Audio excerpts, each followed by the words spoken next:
Eu queria ouvir um pouco de vocês a respeito daquilo que vocês têm vivido, ouvido e testificado sobre a Igreja Nacional, sobre o futuro da Igreja brasileira.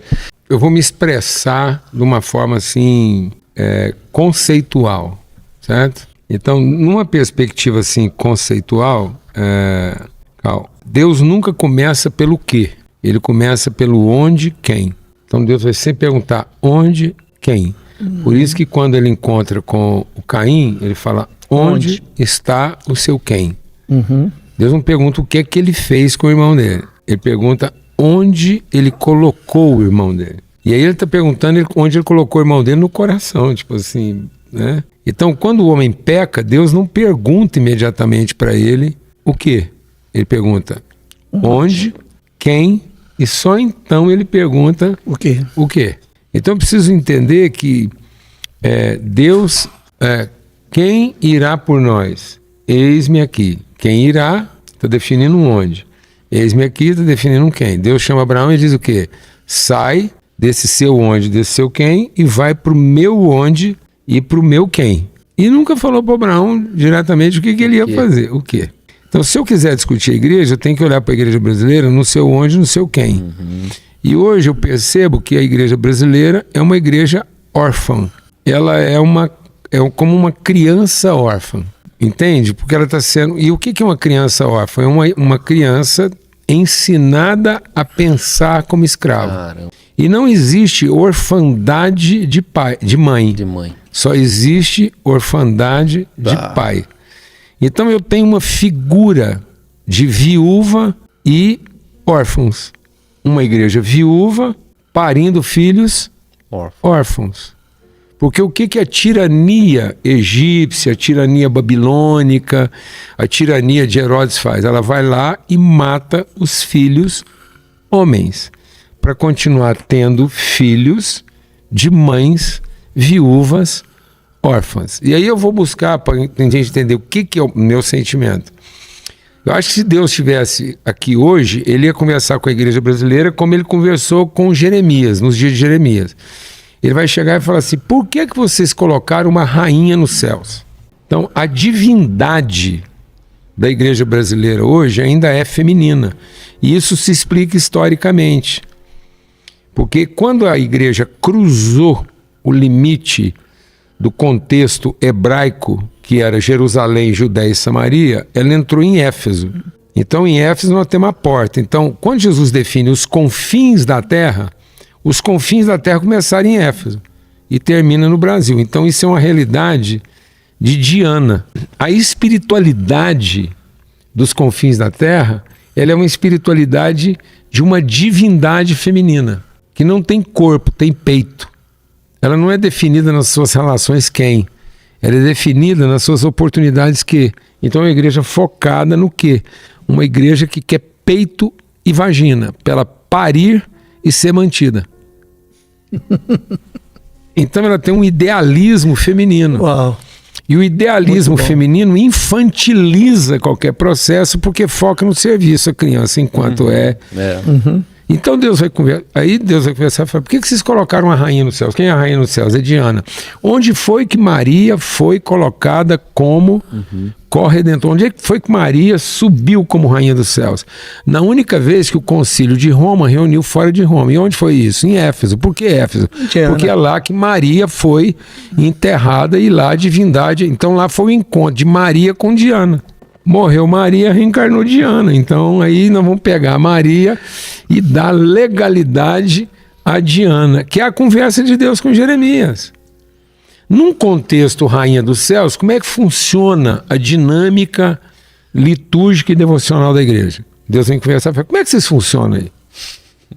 Não, que é o seguinte, os homens não falam nada e pagam a conta. É assim que funcionava a igreja de Jeremias. E as mulheres? As mulheres resolvem o que a igreja tem que fazer. A reunião de oração, elas que definem a liturgia. E os filhos de vocês? Os filhos, eles tocam em banda, faz fogueira, eles buscam fogueira, acende o fogo para o culto funcionar, as mulheres dizem o que são as prioridades e os homens pagam o dízimo. Então é assim que a igreja funciona. Rapaz, os homens mantêm, né? Mantém os as mulheres. fogueira. Mas não é assim que está lá em O Jeremias? pessoal da mídia, do marketing. Não, mas fala a verdade, então. Mas não é assim que está em Jeremias ou não é assim? Deixa a coisa Sim. mais animada. Aí Deus fala assim, por que vocês fazem assim? Loucura. Por quê? Porque desde que a gente faz assim, nunca faltou comida. Então funciona. O que o diabo prometeu, monta uma estrutura religiosa em que o poder é para comida, a liturgia é para o interesse e a espiritualidade é para proteção, e vai funcionar. Mas não vai funcionar dentro do seu propósito. Só vai fazer o sistema rodar. Pronto, aí os filhos são escravos da execução, as mulheres são orientadores da rotina e os homens são patrocinadores. Sabe o que Deus fez depois que ele ouviu? Sabe quem deu esse relatório? As mulheres. Sabe com quem Deus foi conversar? Com os homens. Aí Deus falou assim para os homens: seguinte, daqui por diante, nenhum de vocês será capaz de dizer Deus é Senhor. Pode rodar. Vai fazer essa igreja que vocês estão fazendo, mas não vai nascer um homem capaz de dizer Deus é Senhor. Você pode continuar dizendo que ele é Salvador, porque está funcionando. Mas você não está cumprindo o propósito. Porque você não vai ser capaz. Quem foi punido com isso? Os homens. Que não seriam mais capazes de dar direção para tudo aquilo. Se eu juntar isso com Isaías, diz assim, nos últimos dias, Isaías 4, 7 mulheres vão virar para um homem. Aí você entende 7 mulheres como 7 mulheres, 7 congregações, o que for. Vão virar para um único homem e dizer assim: você não precisa casar com a gente não, nós pagamos suas contas. Só queremos filhos. Nós pagamos suas contas. Você não tem nem que sair de casa para trabalhar. Você só empresta o nome para ninguém pensar que o nosso filho é bastardo. Sim. Aí nós estamos vivendo um patrocínio denominacional, Caramba. sem nenhuma expressão relacional, em cima de uma remuneração pelo direito de não ser bastardo. E é justo continuar chamando isso de igreja? É? Porque ela é a igreja de Éfeso. Mas igreja de Éfeso é igreja ou é... Não, se ela se arrepender, ela é a igreja. Se ela não se arrepender, ela é entulho. Mas aí, para conversar com ela, eu tenho que dizer para ela que ela é a igreja. Ela que vai resolver se ela é ou não. Eu não vou resolver por ela.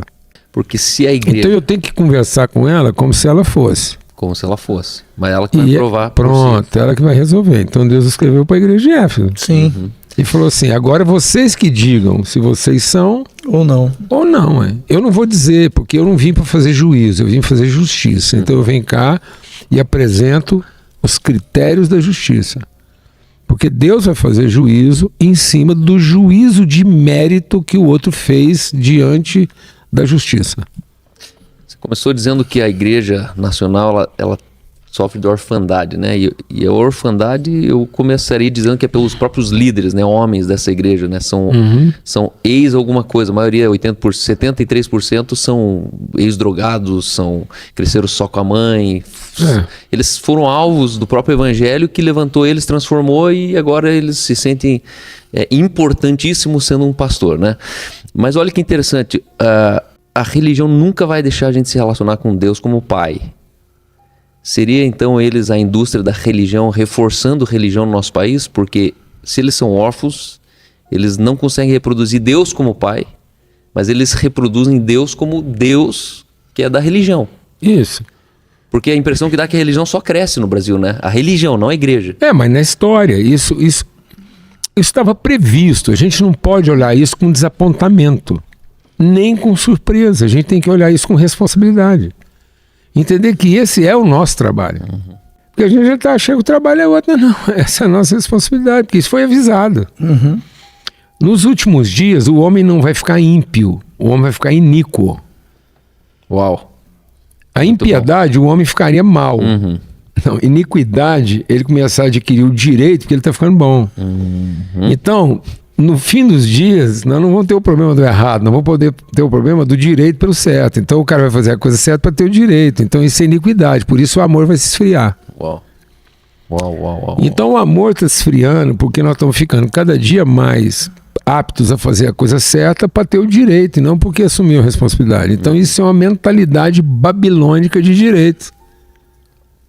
E isso não aponta para o inferno, isso aponta para o céu. O diabo não vem oferecer. Eu desconfio de igrejas satânicas. Igrejas satânicas não foram organizadas por Satanás. Elas são formadas por algum tipo de ignorância. É isso aí. Porque uma igreja verdadeiramente inspirada por Satanás, ela vai ser em nome de Deus. O diabo nunca ensinou a fazer nada em nome dele. Ele não é besta. Ele sabe que se ele fizer em nome dele, não emplaca. Tem que ser fake.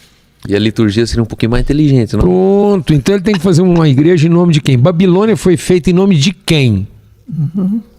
O que ele prometeu no Jardim do Éden? Ele falou assim, no dia que você comer, você vai ser igual a mim? Não. Ele falou, no dia que você comer, você vai ser igual a Deus, rapaz. Então o diabo não aponta pro diabo, ele aponta para Deus, velho. É isso aí. Meu Deus, ele não está vendendo diabo, ele está vendendo Deus. Muito bom. Então nós precisamos entender que ele está apontando para o céu. Exato. Enquanto Deus apontava para a terra, o diabo aponta para o céu. A igreja não é um apontamento para o céu. Aleluia. A igreja é um apontamento para a terra. Amém. Amém. Amém? Então, Sim. isso é a coisa certa no sentido inverso. Aí vai gerar uma orfandade. Porque vai parir filhos do serviço e não da promessa. E os filhos do serviço vão perseguir os filhos da promessa. Então nós estamos dentro do ambiente legal da igreja, produzindo seus próprios perseguidores. Isso não é um ilícito, é um ilegítimo.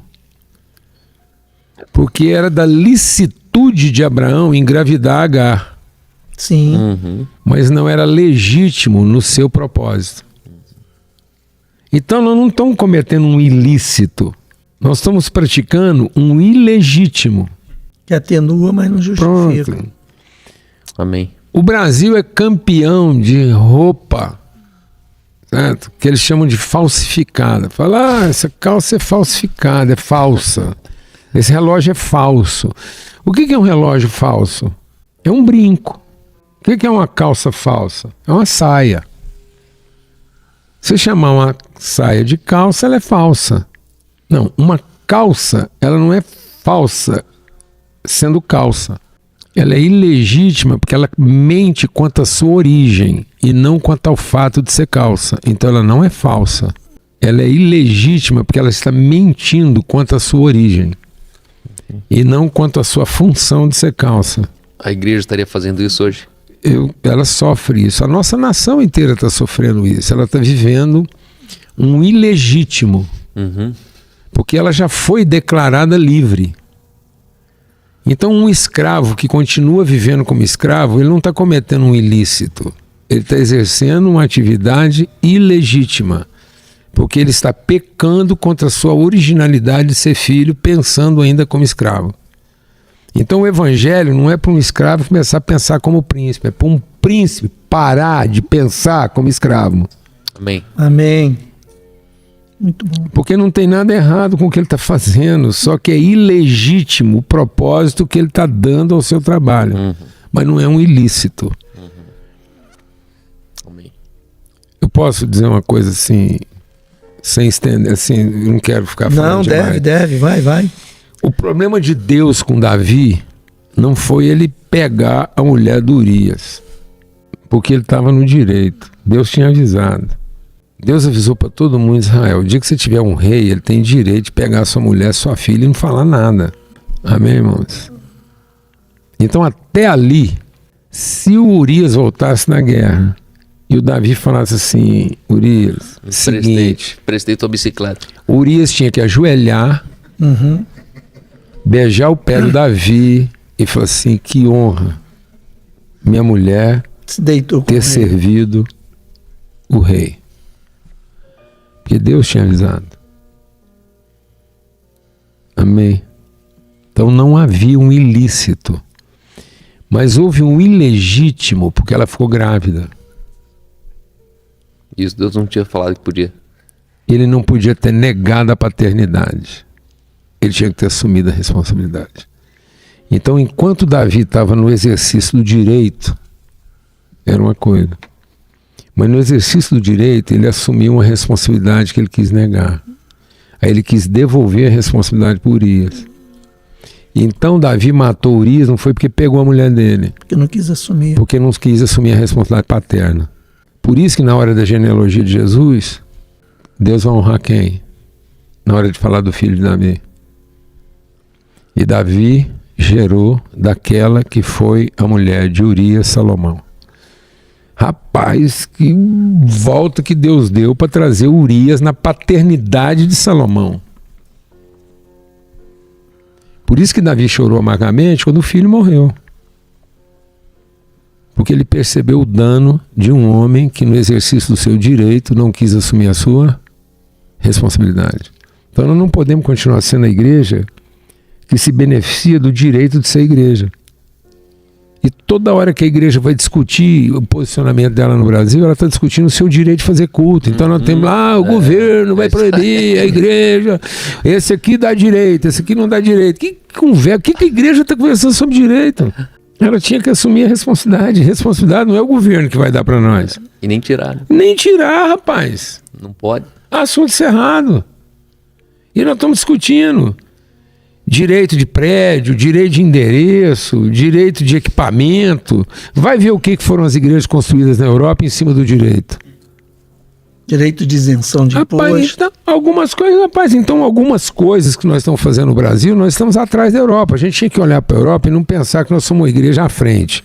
Nós estamos correndo o risco de ser a igreja atrás, porque algumas coisas que a gente está querendo construir, estabelecer, vai ver do que era feito o painel de LED na capela lá da Basílica de São Pedro. Sabe quem... Não foi técnico sei lá o que assinou o painel de LED lá na Basílica de São Pedro, tá bom? As obras assinadas lá, a marca não era Buzzi, era Miguel Ângelo, Da Vinci, vai por aí afora, então lá. O LED não queimava lá. Acabou, rapaz, então eu não tô, eu acredito, eu tenho o meu lá, o meu microfone é bom, o painel, tem tudo que ser bom, mas não é o que. Se tudo isso não tiver o quem, ok. Se você organiza uma casa e limpa e não enche, o estado dela depois disso vai ficar 7 vezes pior. E toda vez que você expulsar um demônio e reorganizar a casa, se um trouxe 7, 7 traz 49. E aí vira uma progressão geométrica. Geométrica, que cada 7 que você expulsa vai trazer consigo outro 7. Então, se nós não tomarmos cuidado e continuarmos trabalhando na igreja em cima do seu quê? Que é organizar e limpar, e não em cima do seu quem, que é formar, cada vez que repete a história, nós estamos colocando um demônio 7 vezes 7 pior. Fazendo um inferninho. Pronto. Estamos criando inferninhos. Isso não é uma crítica. Não, é uma avaliação. Porque não tá errado limpar? Tá errado organizar? Não tá, mas esse não era o propósito. Nós estamos focados na atividade em vez de focar no propósito. Essa casa tem que ser uma casa de quê? Encher de quê? De gente? De funcionário? Não, do que com uma casa cheia? De filhos. Família. E você, Serjão, como é que essa visão futura, a partir do que você traz do teu histórico, a saúde da igreja, você tem uma perspectiva inclusive mais americana, você está vendo os dois mundos, você está vendo esse intercâmbio, né, essa brasileirada toda, o êxodo, né, eu gosto muito da fala do Paulo, que ele fala sobre os escravos sendo exportados, extraditados do país para os Estados Unidos, né, em busca de... Não, os príncipes, né? Os príncipes, né, sendo escravizados, sendo enviados como escravos. Como é que é para você essa leitura? Eu tenho uma percepção um pouco mais rasa, né? não tenho a profundidade dessa avaliação do Paulo, que eu estou aqui me deliciando com isso. Por favor, continua. Por favor. Eu tenho uma percepção um pouco bem mais rasa que isso. E a minha percepção, primeiro, passa pela nossa história, né? Acho que enquanto as igrejas eram históricas, denominacionais, havia um controle maior das coisas, havia uma gestão muito mais descentralizada. A partir do momento que entra lá nos anos 70, né, a grande revolução da restauração, né?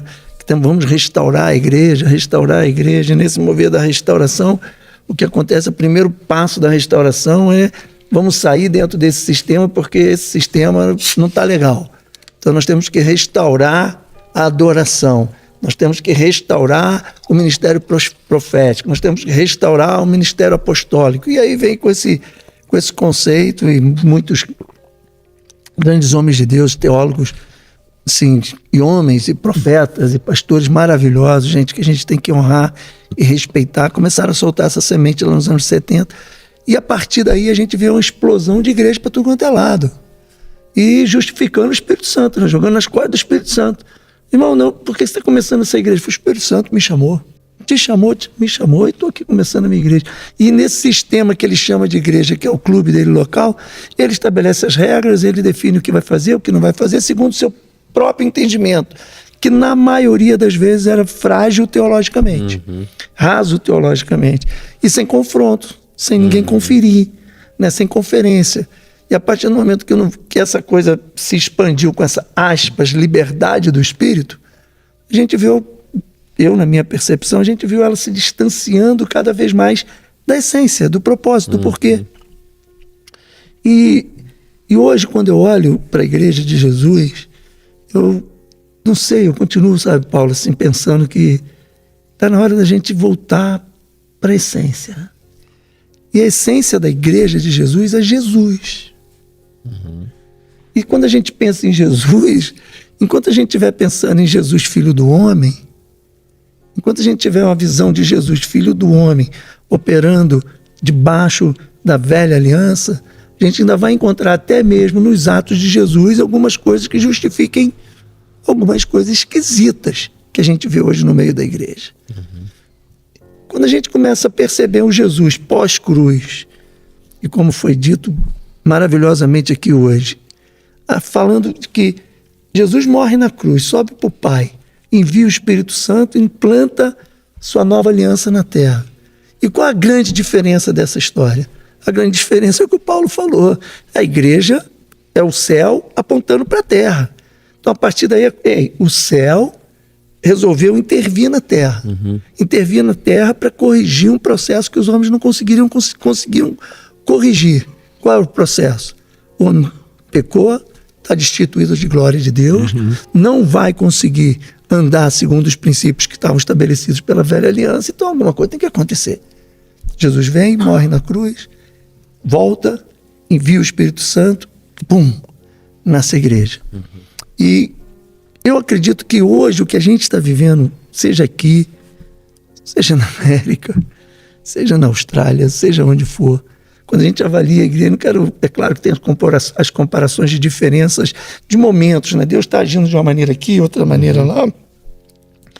E se a gente estiver falando da igreja aqui e pegar como uma referência a igreja da China, vai ter que mudar completamente o nosso discurso. A igreja da China anda em outra batida. Se a gente pegar uma igreja na Coreia, a gente vai ter que mudar o nosso discurso, porque a igreja da Coreia bate em outra batida. Se pegar a igreja de Moçambique, quando eu estive lá em Moçambique, agora no norte de Moçambique, se a gente considerar igreja, o que está acontecendo lá, e a gente tem que considerar, o nosso discurso é muito diferente.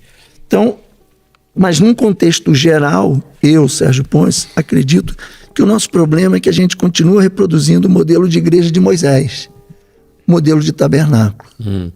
A gente continua tendo os nossos santos dos santos, escondidos, fechados, o nosso lugar santo, onde alguns têm os seus acessos, mas o átrio é bom demais, pô. E tem um sumo sacerdote sempre. Não, Mas para mim eu acho que o grande lance é o átrio. O átrio é muito bom, um lugar onde todo mundo se encontra, a gente tem comunhão. Então a onda agora é fazer uma igreja que seja confortável para a pessoa. Então vamos criar um ambiente de conforto, um ambiente com um telão maneiro, sabe, uma banda incrível, sabe, o som tem que estar muito bom, tudo perfeito, todos os aparelhos funcionando maravilhosamente, para dar para o povo uma sensação de prazer de estar ali. Quando a gente vai para o contexto de igreja de verdade, esse não é o propósito. O propósito da gente se reunir como igreja é nos capacitar para fazer diferença na terra. É isso aí. Se não for isso, pelo amor de Deus, o que está acontecendo? Mas não, a igreja virou agora o foco onde a gente quer trazer as pessoas para dentro da igreja. É a inversão, é a completa inversão do livro de Ezequiel. Quando as águas saíam do templo e aumentavam a partir do momento que se distanciava do templo. Quanto mais distante do templo, maior era o volume de água. E se a gente entender que aquela água é uma representação do Espírito Santo, que é onde passa, produz cura, a vida de Deus saindo e produzindo cura, milagre, quanto mais distante do sistema ali fechado, mais efetivo, mais eficaz.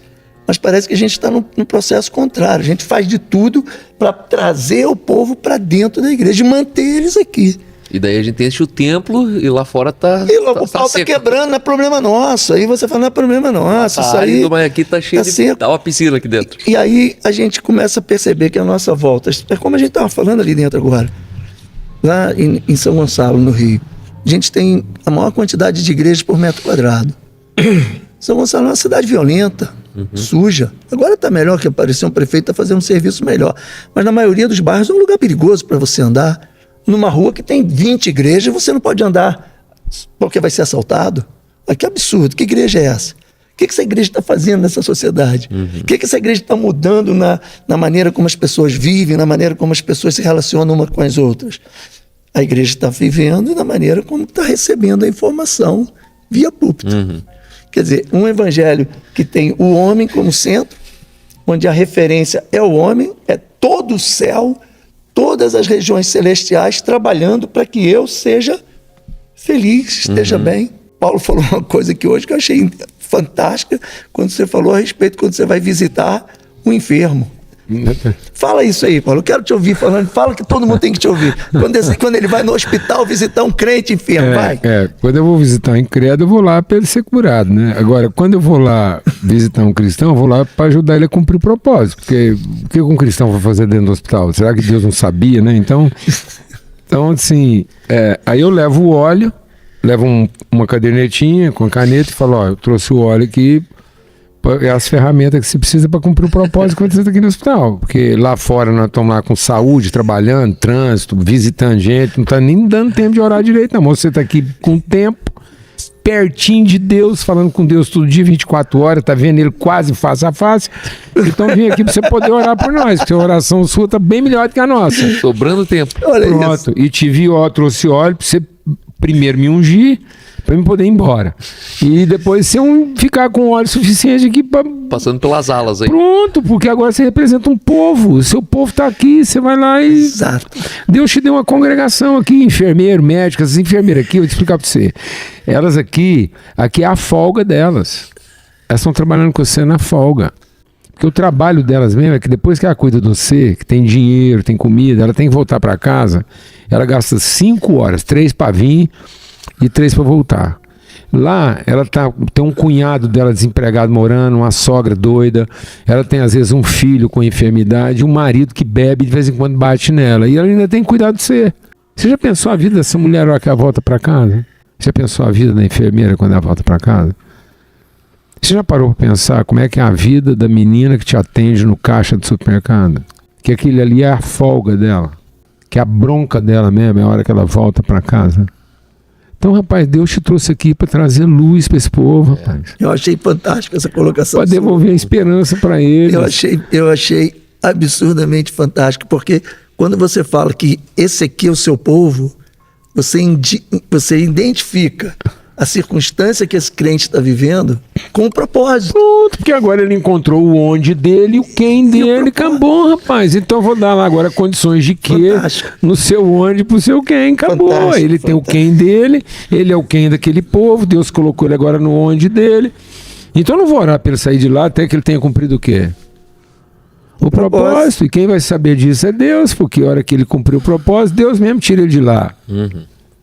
Ô Paulo, tem uma coisa interessante. Certo, amados? A hora que ele cumprir o propósito, Deus tira ele de lá, ou tira ele de lá, ué, tá tudo certo, ué. Ou ele volta para casa, ou ele volta para casa.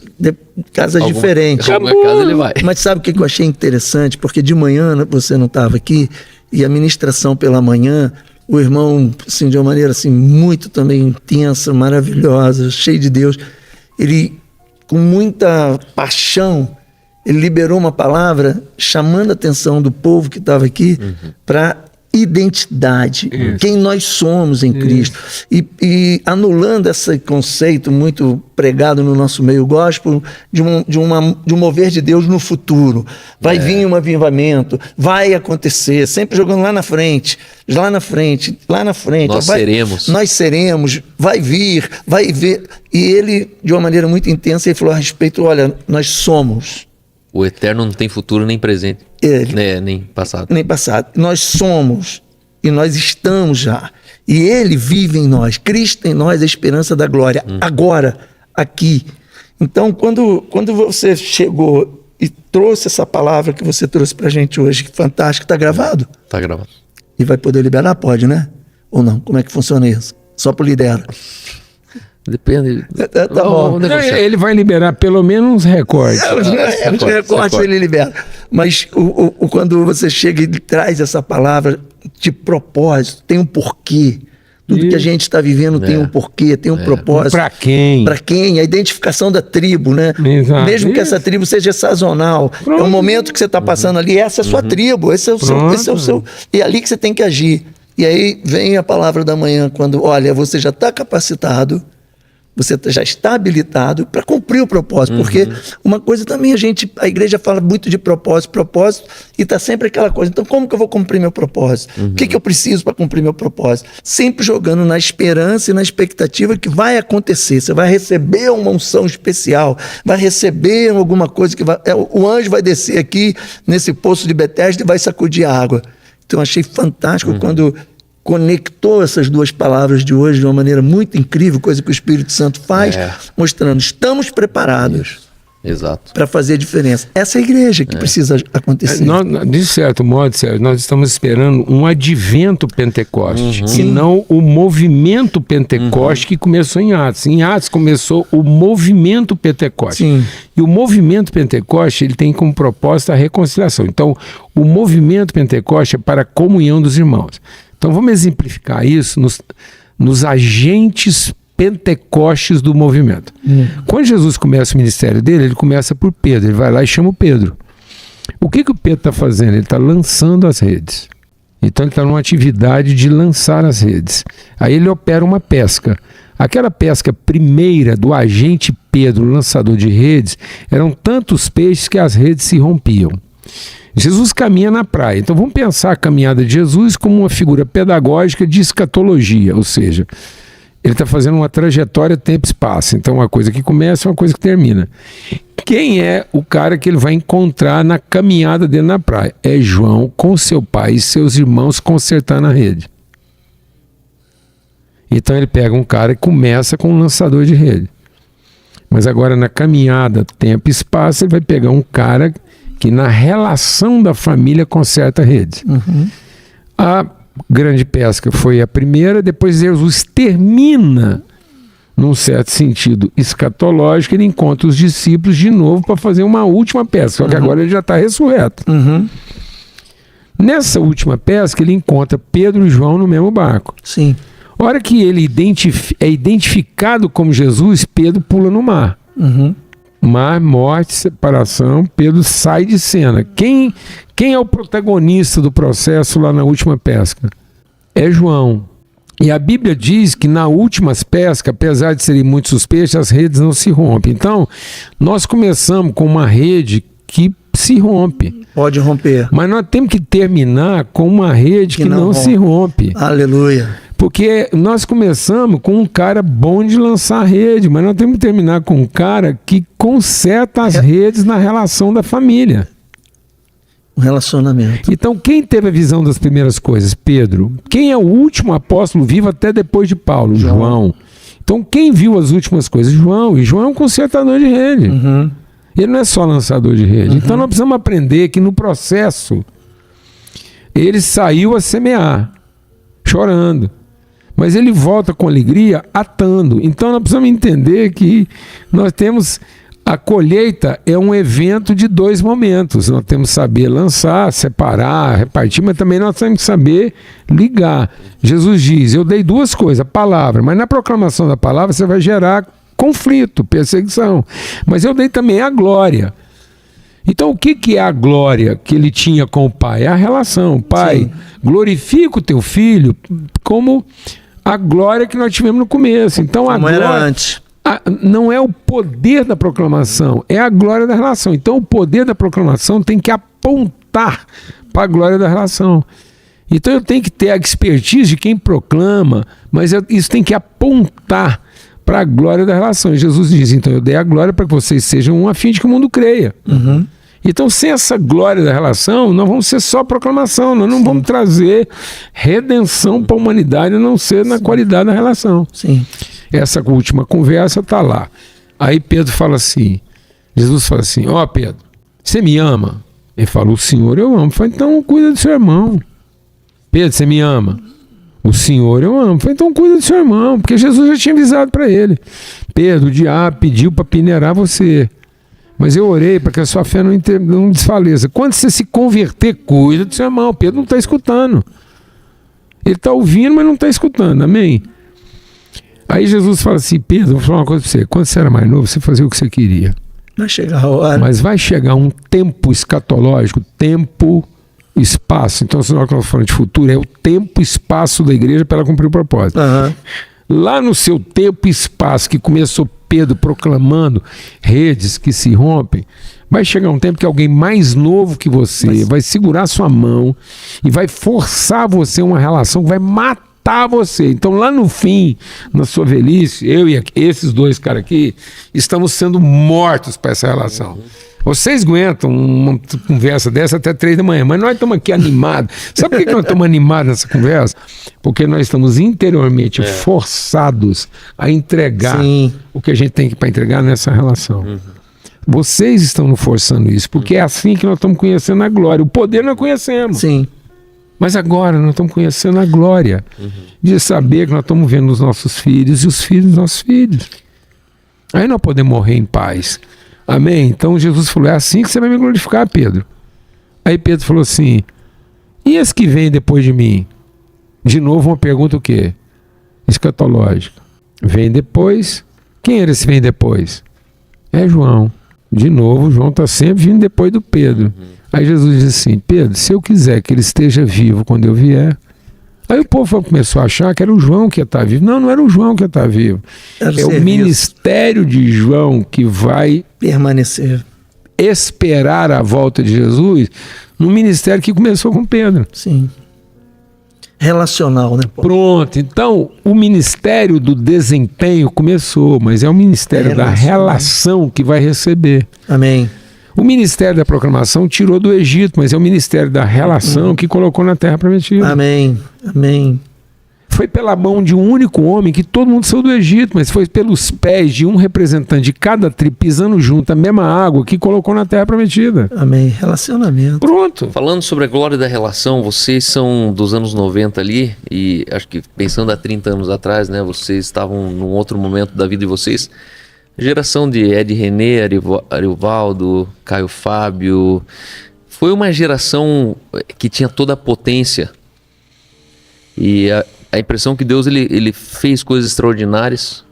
E qual que era o desafio de preservar a relação dentro da diversidade de ideias? Porque hoje, eu não sei se é assim, se já era assim lá, ou se é a minha impressão hoje, mas hoje o que nós cremos está acima do que nós somos para as pessoas. Então a ditadura de pensamento hoje é o fator determinante para que grupo você vai pertencer. É ideológico. As tribos estão muito definidas. Muito definido pela narrativa e não pela relação. Até porque se você começar a se relacionar, eu vejo isso de uma maneira muito legal, Caio. Cal. Quando vocês, eu não sei como vocês funcionam, tá aqui, Paulo, você, mas às vezes eu ouço algumas coisas de algumas pessoas que me, sabe, os espinhos já logo se levantam, falei, eita ferro. Aí, por uma bênção de uma circunstância na vida, eu me encontro com essa pessoa pessoalmente e sento numa mesa e a gente conversa. E quando tá rolando aquele papo, eu já ouço esse cara diferente, porque eu vejo quem ele é. E aí, quando eu percebo quem ele é, eu vejo que o discurso dele já não é tão pesado para me ferir. O que eu acho que não pode ser deixado de lado é que esse é um tempo que a gente está vivendo onde as relações são muito mais, as relações interpessoais são muito mais intensas, dado a facilidade da tecnologia. Então, poxa, lá atrás, há 30 anos atrás, pelo amor de Deus, a gente se escandalizou com fax, pô. Então, não era tão simples. Então, era mais velado as ideias, então? Não era mais velado, era mais difícil de ter essa comunicação entre um grupo e outro grupo. Não era tão simples, tinha que ter uma disposição para você ter acesso àquilo que estava acontecendo. Por exemplo, se você saísse lá de Goiânia, né, nos anos 80, explodiu a comunidade evangélica em Goiânia e outras comunidades, Robson Rodovalho, César Augusto, eu estava lá, eu vi isso. Aí chego em São Paulo, estava lá o Ademar e o Carlos Alberto, né, Comunidade da Graça, que foram uns ícones. No Sul, lá, o Azaf com o Moisés, quer dizer, tinha alguns núcleos, assim, em poucas cidades específicas do Brasil, que estavam lançando uma mensagem nova, uma música nova, um louvor diferente, ao único que é digno, somos corpo, e vai por aí afora, que mudou. A gente é do tempo que tinha corinho, né? Você sabe o que é corinho? Sei. Então a gente tinha Canta corinho. um aí que eu continuo cantando pra você. Então essa galera passou e já chegou o louvor, né? A adoração, bababá. Mas as relações não eram tão simples de acontecerem. Porque o nível de comunicação era mais difícil, né?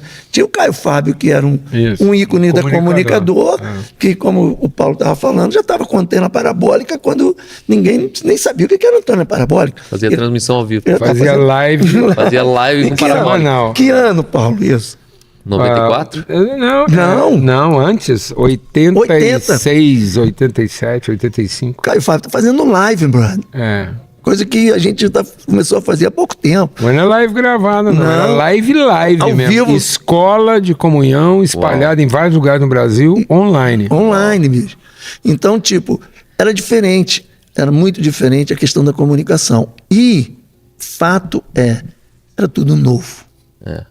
Então, hoje, quando você olha a igreja, por exemplo, estou lá na América. Então, você vai nas igrejas, são mega igrejas, com estrutura absurda. Só que você chega na porta da igreja, você já sabe exatamente tudo que vai acontecer. Em 1 hora. Uma única hora. E acabou. Aí você sai daquela igreja, entra na outra igreja, é a mesma coisa. É o mesmo serviço, é a mesma música. Quer dizer, fruto de influências. Então, você pega a influência da Hillsong, por exemplo, australiana, e você vê a Hillsong influenciando toda uma geração. Pô. Estabeleceu uma tendência. Estabeleceu uma tendência. E isso eu acho que faz com que a igreja perca a sua essência. Quem disse que a gente tem que reproduzir um modelo que Deus deu lá para o Brian? A igreja que é mãe de todas as igrejas da área, ou seja, quem é a mãe de todas as igrejas dos confins da terra? Então tem Jerusalém, Judéia e Samaria. Então, a igreja tem que romper o limite da cultura hebraica, entrar na cultura geral da humanidade, que era a Ásia, e a partir de Éfeso, toda a Ásia. A hora que a igreja vai voltar, ela tem que passar por onde? Pelas igrejas da Ásia. Então, a igreja tem que alcançar os confins da terra, depois ela tem que se ressignificar a partir dos confins da terra. Porque Jesus diz, de Jerusalém até os confins. E Apocalipse diz o quê? As 7 igrejas da Ásia voltando para Jerusalém. Então, ela foi alcançada, a rede espalhou, mas agora ela tem que ser ressignificada para voltar. Ela tem que fazer uma releitura dela mesma. Porque ela foi lá e alcançou os confins da terra, mas ela se corrompeu. E a primeira igreja que se corrompe qual é? É Éfeso, que era a mãe das outras. Então nós somos filhos não da igreja de Jerusalém. Sim. Nós já somos filhos da igreja De Éfeso. Éfeso. 70% do Novo Testamento é escrito no contexto não de Jerusalém, é contexto de Éfeso. Sim. São as cartas de Paulo, a Tito, a Timóteo, é a carta aos Efésios, Sim. são as 3 cartas de João, é o próprio Apocalipse, que apesar de ser de Patmos, é no contexto de Éfeso. Então, é o livro de Atos, é Evangelho de Lucas, tudo isso está no contexto da igreja de Éfeso. E quem é a igreja de Éfeso? É a igreja que funciona tudo. Todos os ministérios funcionam, comunicação, arte, gravação, os podcasts, tudo estava organizado. É uma igreja que se fosse Muito lá... fundamento. Rapaz, se fosse lá um concurso, né, de escola de samba... Ministério Infantil 10, Ministério de Casais 10, Teologia 10, Comunicação 10, Relacionamento 0. A igreja de Éfeso rodava nas suas relações. Essa é a releitura que nós precisamos fazer. Para a gente alcançar a Nova Jerusalém, nós vamos ter que fazer esse negócio, porque a igreja ela não foi desqualificada na excelência. E essa igreja foi plantada como? Essa igreja, toda esse... Quem montou a igreja de Éfeso? Para dar essa bagaceira? Foi Paulo, rapaz. Ele escolheu os presbíteros, ele ficou lá 3 anos, ele formou, orientou. Quem substituiu Paulo na igreja de Éfeso? Timóteo, rapaz. Discípulo. Filho, circuncidado para ser filho. Quem substituiu Timóteo na igreja de Éfeso? João. Rapaz, você pensa se essa igreja teve problema. Liderança top, né? E essa igreja foi montada a partir de e-mails. Lá não tinha internet, não, mas Paulo escrevia e-mails. E a evolução foi tão rápida que pouco antes de morrer, João mandou um WhatsApp. E a terceira carta de João não pode ser chamada um e-mail. É um WhatsApp, é curto. É um WhatsApp, beleza? E aí ele mandou um WhatsApp dizendo assim, eu vou ir para conversar com o presbítero que assumiu a igreja. Porque ele não só me proíbe de ir aí, como ele ameaçou de expulsar da congregação quem me hospedasse em casa. Então o que sobrou para nós, Carl? Se a igreja que Paulo plantou, ele formou os líderes, o substituto dele foi Timóteo, foi a igreja que enterrou Maria, e é lá que João pastoreou. E no WhatsApp dele, ele está falando que ele tem dificuldade de visitar a igreja, que o cara vai expulsar quem receber ele em casa. Rejeitado. Então nós precisamos prestar atenção. O que é o problema que nós vamos enfrentar nos últimos dias? Sim. A nossa bronca vai ser na área relacional, porque o WhatsApp que João mandou não foi para falar de doutrina, de estrutura, de rito, de liturgia. Por isso que um culto ele funciona bem da hora que ele começa até terminar, né? A crise vem antes do culto e depois do culto. Pronto. Enquanto tá rolando o culto, tá todo mundo bem engajado. Então qual é a grande Só não tá se relacionando. e conflito da nossa igreja dos últimos dias, não é do futuro, dos últimos dias? O direito vai falar que os amores se esfriam. Nós estamos vivendo a igreja dos direitos, porque nós estamos vivendo uma sociedade dos direitos. E os direitos vêm da coisa certa, feita do jeito certo, pela pessoa certa, na hora certa, fora do seu propósito. É todo um arcabouço que não justifica nada no final. Você pode somar tudo isso e não vai justificar. Porque isso era para formar uma família. Se perder o propósito. Certo? Verdade. Então, isso não é a igreja. Isso é o tempo. Esse é o tempo. Isso não é o problema da sua igreja, isso é o problema da sua empresa. Sim. Isso é o problema da sua cidade, isso é o problema da humanidade. É o problema... É um fator socioantropológico. Acabou. Então, ou a gente abre os olhos, ou não vamos ficar tomando bola nas costas. Não é na igreja, não. Então, na vida. Eu estou falando da igreja. Não, rapaz. Na vida. Se isso está difícil para você, pega sua filha de 3 anos e piora isso quando ela tiver 40. Tá certo. Seremos antissociais. Você não vai ter problema com seu filho, não. Você vai ter problema com seu genro. É sério, né? É muito sério. Porque você vai receber um estrangeiro em casa. Sabe quem vai fazer você ver Deus intimamente? Seu genro. Sabe para quem que você tem que montar uma igreja que funciona hoje? Não é nem pro seu filho.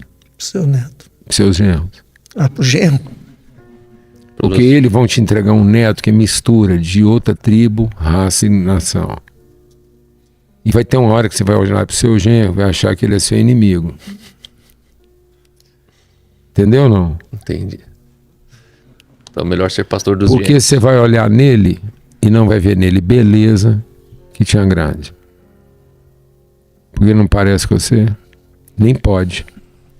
Mas você não acha, Paulo, que eu não sei, eu entendo que você Faça tá uma falando. igreja para o seu genro, que você fez uma igreja para os seus filhos.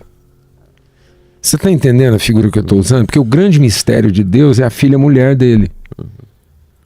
Quem está sob ameaça lá em Apocalipse é uma jovem grávida ameaçada de um dragão. Uhum. Então, esse vai ser o nosso grande desafio cada vez mais.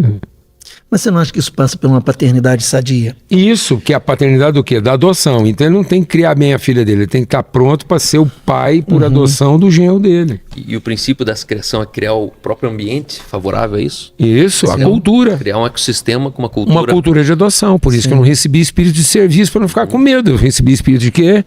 De adoção. E voltando a falar nessa unidade, né? Unidade só existe na diferença. Isso. Né? Quando não tem diferença, não tem unidade. Você tem uniformidade, todo mundo é igual. Qual que é o desafio hoje para a geração mais nova harmonizar as diferenças? Porque a impressão que dá é que eles estão tentando equalizar, Não, ele não tem que harmonizar, ele tem que qualificar. qualificar. Que é o seguinte, sem diferença não tem fluxo. É isso. Sem gradiente não tem fluxo. Então, sem alto e baixo não tem rio. Sem quente e frio não tem vento. Sem positivo e negativo não tem corrente elétrica. Então eu tenho que qualificar e não equalizar. Se eu equalizar, eu interrompo o Você fluxo. anula. Anula o fluxo. Então, não é a igualdade, é a equidade. Equidade. Então, quanto mais alto e mais baixo, pode ser melhor o rio. Só que eu vou equalizar isso para isso não virar uma queda d'água que vai Violenta. reventar. Então, beleza. Então, eu vou trabalhar as relações para que as diferenças revelem justiça. Então, eu vou melhorar a minha qualidade de vento. Porque quem dera vocês fossem quente ou frio. Então, não tem que eliminar as diferenças. Eu tenho que criar boas conexões entre elas. Até porque o morno não é nada mais do que uma equalização Uma entre o quente e o equalização frio. e acabou o fluxo. Acabou o fluxo. Onde só tem morno, não tem vento. Não tem erro. Na geração de vocês perceberam esse impacto nas relações a partir daquilo que vocês creram? Um começou a crer mais para cá, o outro foi para um viés mais ideológico. Isso dividiu essa geração ali? É porque na nossa geração, Muito a gente era diferente. caipira, a gente era É. pobre. E pobre comunga tudo, vive tudo e não tem nada para perder. Tá tudo bom. Pouca vaidade. Aí o evangelho foi fazendo a gente prosperar. Quando a gente foi prosperando, a gente foi morando mais Ficando longe. chato. Não, foi morando mais longe, os filhos também foram morando mais longe. Como a gente não teve a intencionalidade de promover o encontro, os filhos nem sabem que aquilo é irmão, Caramba. É. porque não tem memória afetiva. Aí ele é indiferente, ele é insensível. Então, na sinceridade de prosperar, nós perdemos a sensibilidade de relacionar. Então, se eu não tiver a intencionalidade de continuar promovendo os encontros de família, eu não vou ter memória afetiva. E aí já foi. Já foi embora. Eu vejo Aí, lá, eu vejo. Nós Paulo, tínhamos uma memória afetiva intuitiva, Sim. porque era pobre. Agora que nós prosperamos, nós temos que gerar uma memória afetiva intencional, senão não vai acontecer, velho. Eu vejo na América. Na América tem uma coisa muito interessante. Se você avalia. Eu achei interessante a colocação dele. A gente era pobre e a gente jogava bola de gude na rua. Quando era criança. Então a gente sempre conviveu. Queria saber onde estava todo mundo, era saber onde estavam as bicicletas. Isso. Entendeu? Agora que está todo mundo dentro de casa, dentro do seu computador, e as pessoas estão se comunicando dentro de casa através do WhatsApp. Pai com filho, e etc., irmão com irmão. Então eu vejo o seguinte, é interessante, a gente chega em algumas casas, algumas famílias americanas mesmo, de verdade. Estou na Geórgia, né? Então a Geórgia não é tão turístico e tão assim cosmopolita, onde tem várias tribos como Flórida, como Nova York. Então a Geórgia é um estado mais americano mesmo. Então eu chego em algumas casas de americanos que a gente começa a se relacionar, cara, as crianças não falam com você. E não digo crianças pequenininhas, adolescentes. Então você chega na casa para visitar um amigo, o cara, hello, how are you e tal, o adolescente está do seu lado, ele finge que você não existe. Porque para ele você não existe. Porque não é desenvolvida uma cultura de relação. O relacionamento de toque, de proximidade, de abrir coração, de corresponder o pão, de dividir os problemas, de dividir também a alegria, não existe. O que existe é uma comunicação digital, totalmente isenta de emoção, de feeling, de memória. Então, você percebe que cada vez mais a questão da relação familiar se distancia. E quando a relação familiar se distancia, imagina as relações de amigos fora da casa. A gente está incrementando de maneira abusiva nosso banco de lembrança e não estamos compensando isso com um banco de memória. Sim. Lembrança é tudo que você é capaz e tudo que você viveu de certo ou errado. Memória são os seus afetos. Então não tem problema com o meu banco de lembrança. Se eu tivesse um bom banco de quê? Memória. De memória. Mas sem banco de memória, minhas lembranças vão me destruir. O que estava destruindo Jeremias? Seu banco de lembrança. No seu banco de lembrança, você guarda o que deu certo e o que deu errado. No seu banco de memória, você guarda o que é bom. Então, se eu não tiver um banco de memória para lembrar o que é bom, eu posso, de repente, o meu banco de lembrança pode ser o arquivo das coisas erradas. Aí eu vou ficar deprimido. Ou pode ser só o arquivo das coisas certas, eu vou ficar vaidoso. Então, se eu tiver só lembrança, eu posso ficar vaidoso ou deprimido. As duas coisas vão me matar. Então, Deus não se lembra, porque só está interessado na sua memória. Amém? Porque se Deus fosse lembrar, se Deus fosse usar o banco de lembrança dele, no banco de lembrança de Deus só tem porcaria nossa, porque só tem pecado. Porque nós nunca fizemos uma coisa certa suficiente para compensar o tanto de trem errado que a gente fez.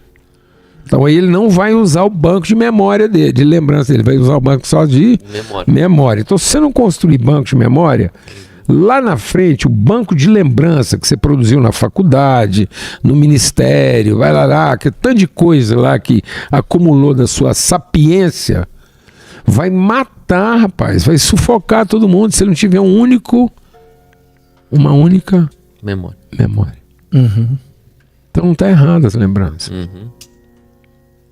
Desde que intencionalmente eu construo o quê? Memória.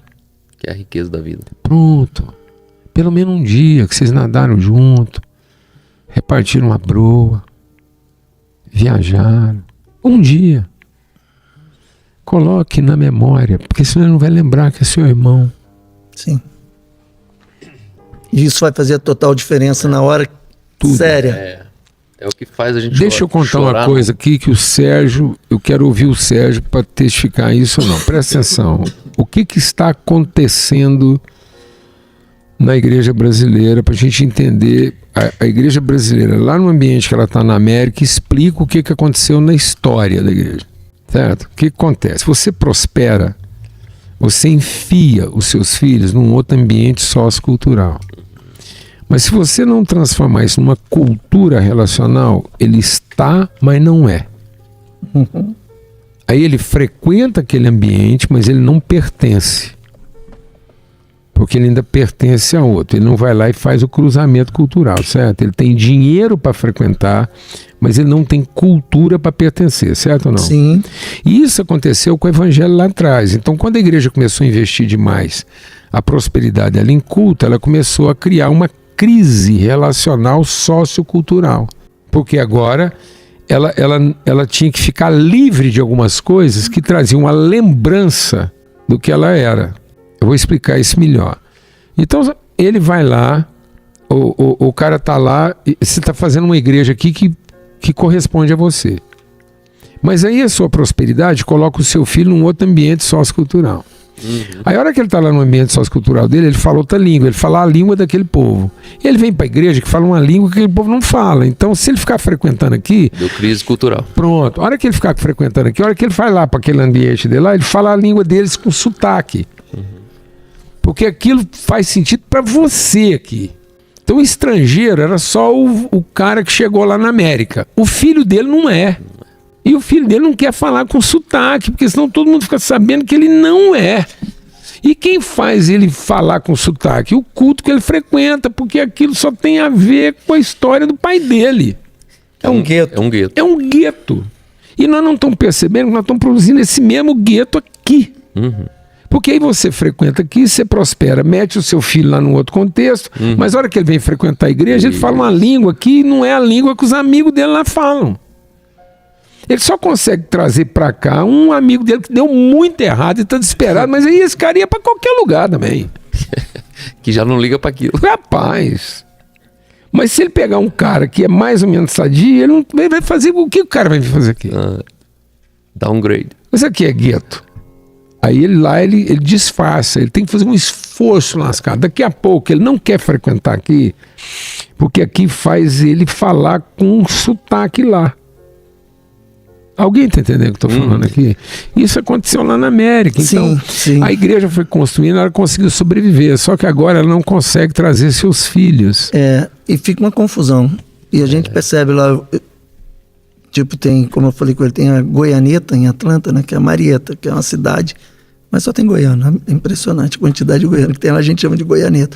E você vê, e o que eu fico mais assustado, as igrejas brasileiras, quando vão para Atlanta, que é uma cidade de 10 milhões de habitantes, então vão plantar uma igreja nos Estados Unidos, em Atlanta, na Geórgia.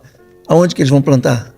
Em Marieta. Eles vão plantar em Marieta. E Marieta não é Atlanta. Exato.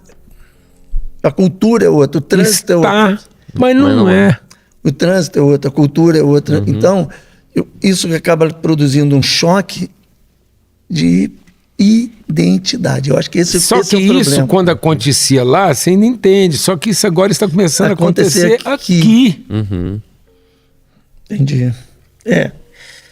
Eu acredito que... Então, onde o problema vai ficar grave? Lá na terceira geração. Sim. Rapaz. O que vem lá na frente. E é fruto de um errado? Não, é fruto de um certo que está dando certo. E está dando certo.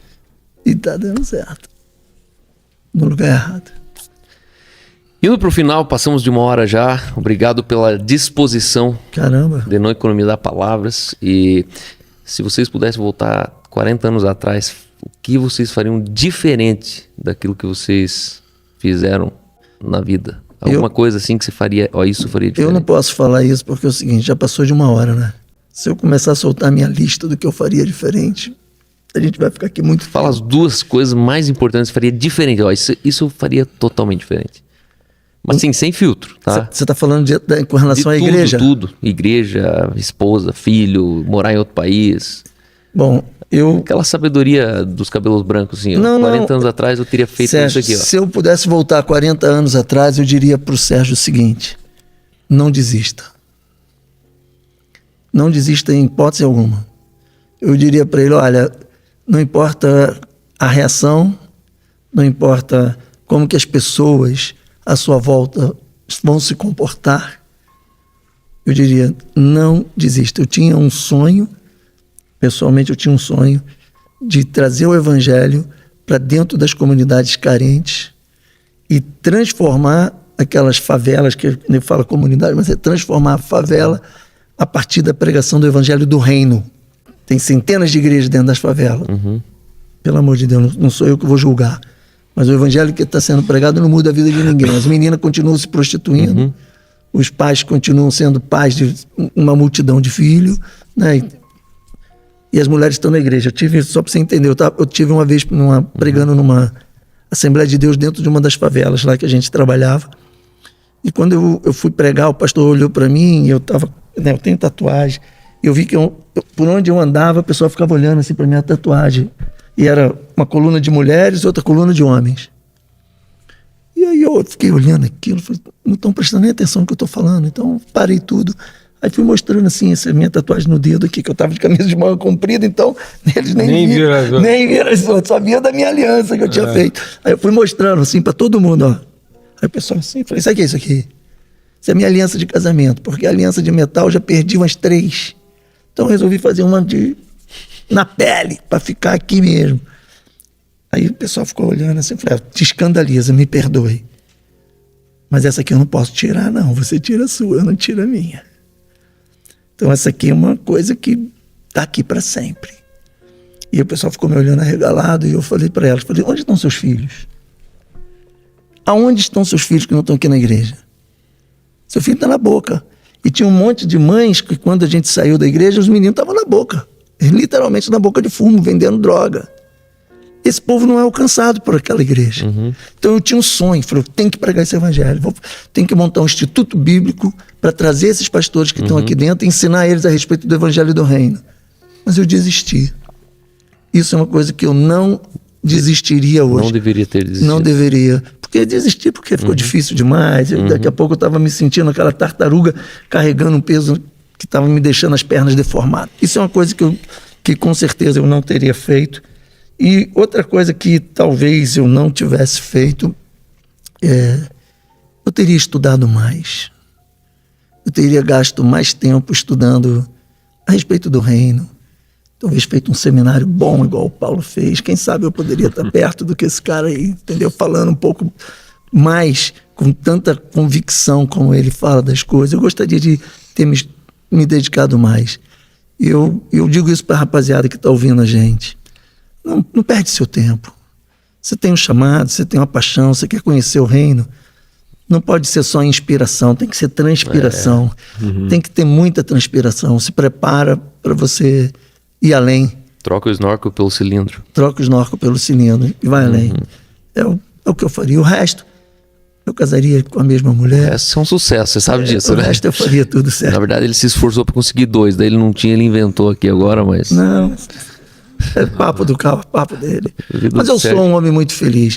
Mas graças a Deus, sabe? Não, Paulo, dá pra ver, você não precisa nem falar. Eu tinha tudo para não dar certo, entendeu? Eu tive um pai que foi um escândalo de louco. Meu pai era um cara maluco, que fez 1000 loucuras, religioso. Com 15 anos eu abandonei aquele sistema religioso e fui pro mundo, aspas, né? Então, como eu sou muito intenso, muita droga, muita loucura, eu tenho que achar que eu guardei isso. Minha mãe deve ter queimado, mas eu tenho um laudo de esquizofrênico, pô. Eletroencefalograma na época, esquizofrênico. Então, eu tinha tudo para não dar certo. Meus princípios e meus valores no chão. O evangelho, a mensagem da cruz me alcançou. A graça, a misericórdia. Então, eu sou um cara muito feliz e mudaria pouca coisa. Mas é interessante essa questão do reino dentro da favela, né? Cara, isso ainda tem essa paixão. Eu tenho a favela tatuada aqui. Eu vi aí, mano. Você viu? Porque eu amo, cara. Eu não morei na favela, mas a favela morou lá em casa. Você falou. E 8.000 pessoas moraram na minha casa. E a verdade é que a pobreza, ela se explica por si só. Né? E ela é um pecado. E o reino só tira a pobreza de um coração quebrantado. O princípio da pobreza é a arrogância. Todo arrogante vai terminar pobre. E todo pobre precisa passar um scanner para varrer toda a arrogância do coração. Então, eu acredito que a favela, ela não é uma favela por acaso, né? As pessoas pobres não são pobres por acaso. Assim como é possível ter um milionário muito pobre, né, dentro do palácio. E hoje é isso que eu me dedico, né? A minha filosofia hoje é reino de Deus. É a única coisa que tira a pobreza do coração de um ser humano comum, né? Hoje eu não trabalho na favela, eu trabalho numa área bem sucedida da cidade, onde tem muito pobre, que anda de carro bom, que é dono de empresa, mas que essa pobreza que eu quero afetar. Eu não quero mais afetar o bolso das pessoas, eu quero afetar a mente dela, né? Carl, isso aí não é simples. Eu vou te dizer, eu tinha um projeto social que eu toquei durante bastante tempo. A gente atendia muita gente, era muito grande o projeto. E eu sempre a minha luta era uma só. Eu não tinha dificuldade para tirar o menino da favela. A gente tinha casa, a gente tinha uma casa do pai, que abrigava os meninos. A gente montou um projeto que tirava os meninos, botava dentro do centro que você teve lá, de complexo esportivo, esporte e tal. Mas, meu irmão, para tirar a favela de dentro dos meninos. É isso. Deus não tirou o Egito de dentro do povo. E você, Paulo, para terminar? Eu sinceramente, Carl, eu creio que talvez eu não fizesse diferente. Eu creio que se eu pudesse voltar, eu seria ainda mais intenso em algumas coisas que eu fiz. Boa. E aí eu nomeio 2 delas. Boa. Eu teria menos pudor ainda com os meus erros e menos expectativa ainda com os meus acertos. Eu acho que o medo de errar ainda me segurou em muita coisa. E aí eu teria sido ainda mais ousado na possibilidade do erro. e, consequentemente, eu teria menos expectativa ainda de que Deus dependa do meu acerto. Amém. Coisa linda, hein? Isso eu acho que ainda... Isso. Liberdade. Eu creio que se eu pudesse voltar, eu queria viver... Eu vivi muita liberdade.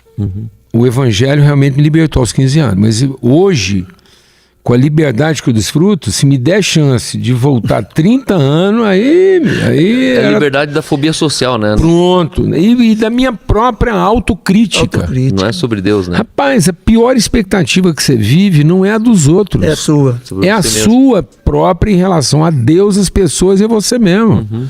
O seu principal escravizador é a sua mente. Sim. Por isso que o Evangelho, ele proclama liberdade. Então, todo mundo diz que está livre, mas ele está oprimido. O Evangelho é para romper a opressão. O Evangelho não é para salvar. O Evangelho é para comunicar aos salvos que eles não têm mais que viver oprimidos. Amém. Não há mais nada a ser feito pela salvação Amém. de ninguém.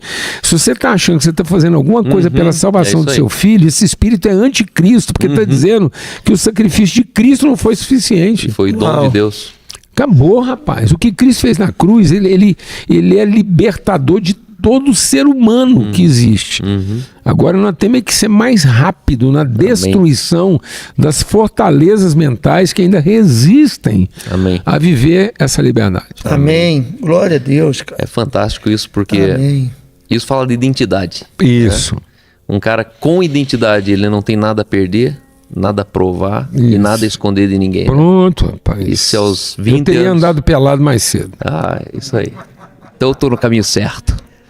Amém. Tem Glória a Deus. alguma coisa que vocês gostariam de ver em vida ainda antes de morrer, assim, um feito que precisa de Deus? Algo assim, da tua geração, dos filhos, dos netos, algo assim que você queria ver as próxima década agora, assim, um feito. Eu quero ver meu país não pensar como escravo. Eu queria ver meu país cumprindo o seu propósito dele na eternidade, não na circunstância. Se eu pudesse ver mais disso. Então, no fundo, eu queria ver isso aqui, ó, assumindo a responsabilidade. Amém. Conte comigo. Pronto. O Elias era um profeta. E como profeta, ele resolveu a bronca com os profetas. Mas para cumprir o propósito, ele teve que pegar um empresário e fazer dele um profeta. Para que o empresário pegasse um príncipe e fizesse dele um profeta. Amém. O poder profético de Elias matando profetas nem rabiscou Jezabel. Para matar profeta, Elias teve que pegar eles na mão. Mas para Jezabel ser morta e libertar o povo, o Jeú nem pôs a mão nela, ele só pôs o pé onde ela estava. Então hoje eu quero usar todo o meu poder de mãos para lavar os seus pés. Eu vim aqui para lavar seus pés e não para fortalecer suas mãos. Que já são fortes. Fortes. É para que onde você pisar, amém, isso se torne a terra que Deus prometeu aos seus filhos. Aleluia. Eu quero ver nossos jovens com os pés mais fortes Amém, e Senhor. dependendo menos das suas mãos. Amém, Senhor. Amém. É a autoridade dos pés dos filhos e não o poder das mãos dos escravos. Aleluia. Então eu quero ver mais gente de pé limpo e atitude nesse país, amém? Não é isso que você quer ver, Sérgio? Eu faço suas as minhas palavras. Mais atitude e menos serviço. Amém, meu irmão. Amém. É só isso. Aí nós podemos morrer em paz. Amém? Conta comigo.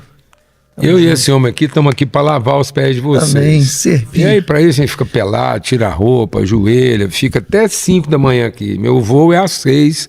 Se o pé estiver sujo demais, nós vamos ficar aqui mais 3 horas lavando seu pé, mas você sai daqui, pelo amor de Deus, Limpo. confiando menos na sua mão e tendo mais responsabilidade com seus pés. Amém, Senhor. Eu vou usar um exemplo que eu tenho usado em muitos lugares. É o seguinte, quando Davi assumiu o reinado dele, ele montou uma mesa e falou assim, está faltando alguém nessa mesa aqui? Então Davi montou um onde e deu falta de um quem? Amém? Aí, a hora que ele deu falta de um quem, alguém falou assim para ele: o filho do seu amigo, Jonatas. E sabe quem foi Jonatas? Jonatas foi o cara que entregou todo o poder que ele tinha em favor da autoridade de Davi. Jonatas era o cara que podia ter bagunçado a vida de Davi. Sim. Mais do que Saul. Tinha poder. Poder. Mas ele se rendeu. Então Davi falou: meu amigo, cadê o filho do meu amigo, rapaz? Aí ele falou assim: não dá pra ele vir não, porque o Mefibosete é o seguinte. O Mefibosete, ele foi entregue para uma funcionária. Uma escrava sincera. A melhor escrava recebeu a tarefa sincera de proteger o filho de Jonatas. Mas como ela não conhecia você, nem a relação de vocês dois, ela não sabia da amizade, dos afetos, ela só era uma empregada sincera fazendo seu serviço. Quando ela ficou sabendo que você assumiu o reinado, ela teve medo de você matar Mefibosete. Aí ela pegou Mefibosete com as mãos e sinceramente correu para salvar ele. Na corrida sincera de uma escrava pensante, achando que era a mão dela que ia salvar a situação, ela deixou Mefibosete cair, ele ficou aleijado nos pés. Agora só carregado. Então eu vou explicar para você uma coisa: o empenho sincero de uma mente escrava cumprindo o seu propósito, achando que é a mão dela que vai salvar, está deixando os seus filhos escravos dos pés. Mancos. A sinceridade das mãos está impossibilitando os pés de cumprir o propósito. Então, Jesus, quando foi para a cruz, ele passou por duas bacias. A bacia do poder lava as mãos, a bacia da autoridade lava os pés. Então, a bacia de Pôncio Pilatos, que representa o poder, lava as mãos. Mas a bacia da autoridade lava os pés. Então cuidado para você não estar carregando a bacia do poder, que na hora H vai fazer você lavar as mãos. Em vez de você assumir a responsabilidade E lavar os pés. de lavar os pés, para ter a atitude de quem assume a responsabilidade, não o direito de quem pode lavar as mãos. Amém. Amém. Obrigado, Jesus. Amém. Ter na sua casa bacia que lava pé e não bacia que lava a mão. Porque se você continuar insistindo em educar seus filhos, pensando que vai ser o poder, na hora H eles vão lavar as mãos. Amém? Em vez de ter a atitude de quem tem os pés limpos. Porque Deus não prometeu a terra que você vai conquistar com as mãos. Ele te prometeu a terra onde você pisar os pés. Amém. Eu sonho em ver um país de brasileiros que não vão sair desse país, tirar o pé do país só para ser melhor remunerado com aquilo que eles fazem com as mãos. Mas eles vão resolver ficar nesse país, como quem fincou o pé aqui para transformar essa nação naquilo que Deus prometeu que ela seria. Amém. Só isso. Amém. Maravilha. Obrigado, Espírito Santo. Amém, Senhor. Obrigado por esse encontro apostólico. Gerações contando e anunciando as tuas maravilhas para outra geração. Cidades, países, sentados a uma mesa. E obrigado, Senhor, porque nessa noite, como um funil de geração para geração, eu quero, Senhor, canalizar aquilo que o Senhor está fazendo na Amém. terra, Pai. Eu não quero pegar no bastão sem antes correr na mesma velocidade desses homens, Senhor. Nos leva, Espírito Santo, a esse lugar de profundidade, de verdade, de coragem, aonde de fato estamos prontos a viver nus na integridade da tua verdade, na fidelidade à tua proposta. Obrigado, Jesus. Temos pontos futuros, temos exemplos, pegadas à nossa frente a ser seguido, Pai. Eu declaro sobre esses homens, Deus, avivamento extraordinário. Não somente na altura da palavra, mas na profundidade do silêncio deles. Curando uma geração. Trazendo, Senhor, referencial de justiça e verdade. Vocês são justiça e verdade sobre nós. Obrigado que não somos enganados.